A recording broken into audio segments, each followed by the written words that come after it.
In the past, I have avoided making bias binding because I just didn't want to. My dear friend Violet Craft is here though to show us today how to make the quickest, the fastest, the no scrappiest method for continual bias binding. This is a quick tip you don't want to miss.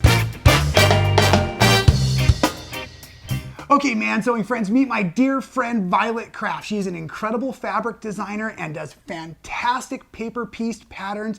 Violet is here to show us quickly how to do continual bias binding. Violet, take it away. Okay. All right. Hey, so what we have here is a perfect square. It doesn't matter what size this square is. All that matters is that you have a square. The thing I can tell you about the size of your square though is the more fabric you have, the longer piece of bias binding that you will end up with, continuous. We are going to take this one square with our long ruler and just cut it diagonally. And you're lining that up corner to corner? Corner to Perfect. corner.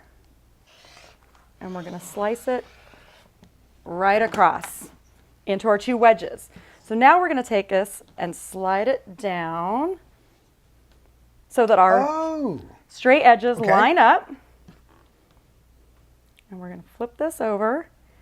And I am leaving my little 1/4 inch tab on each side so that we'll get a nice smooth seam line there. And now Rob, if you want to take this, I'm standing in front of the machine on purpose. And we have the 1/4 inch seam guide. Yes, so we can go fast and accurate.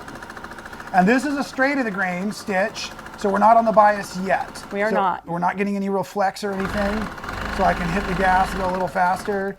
I will reline that up, make sure it's beautiful for the end. And then, are we gonna need to press this? We are. Okay, hit that button on there for us real quick, and that'll just take 1 second to warm up. Okay. As we do that, if you will. I wasn't thinking about that as we were getting started. I had it warmed up before, so it should still be at least. Good. I wasn't paying any attention. Toasty. I get a little excited about these demonstrations. I forget about the technical stuff. Okay, so we're creating a parallelogram at what point was once a square. Size is not determined or is all that important, I guess. And this is what we've got. Okay. So I like to have 2.5 inch strips for my bias binding because I like to do a double fold, and 2.5 is just what works for me. So I'm going to take my ruler and mark at 2.5 inches. I'm going to use any sort of a pen or a chalk or whatever you like to use because we will be cutting on this line, so it's not going to show up in anything that we use. So you're just marking for later on. These will be cutting lines. Yes. Got it. This works really cool. She showed me a second ago. I love this trick.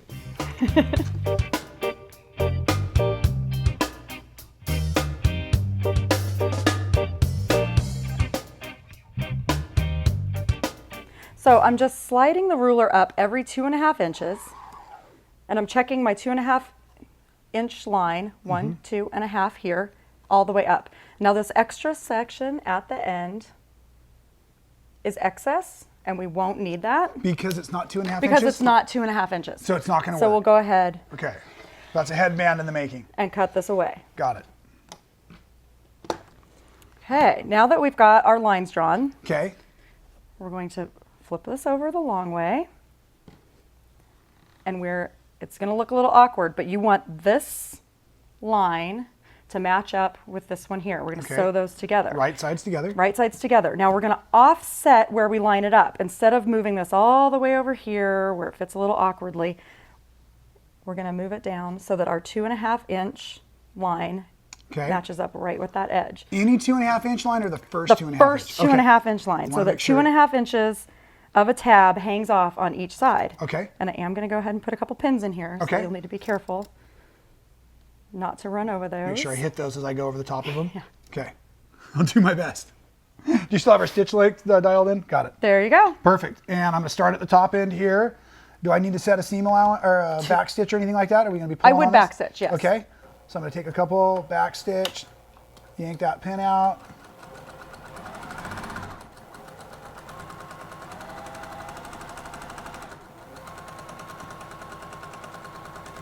And this is still straight of grain, right? Are we still straight? No, we are on the bias now. On the bias we are on that one too. sewing our bias strips together. That's right. There you go. Okay.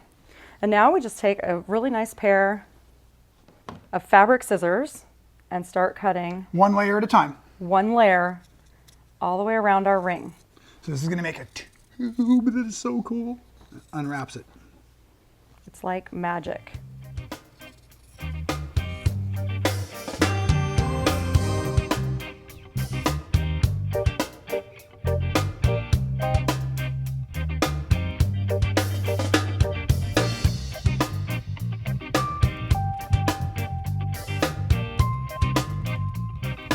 Okay, so what you have left is a little over 2 yards of continuous bias binding. It's just the coolest thing. Yeah, and the reason that I like to have bias binding is for curves, or say you're working on something round. In this case, I was working on this little mini tree skirt for my daughter's Christmas tree, and we had this round edge, and although I normally bind my quilts in just a flat of grain Me as well. binding, Right. for this project you definitely need the bias to be able to turn that tight curve, or if you're doing a scalloped edge, and a lot of times in apparel, you will use a bias on the inside of this shirt, as a matter of fact. That's a fantastic quick tip, Violet. Thank you so much for showing us. Yeah. And that was even easier than I thought it was going to be. Very cool. Hey, Violet's joined me in a couple of other videos too, so make sure you check those out also, and we will see you next time right here at Man Sewing.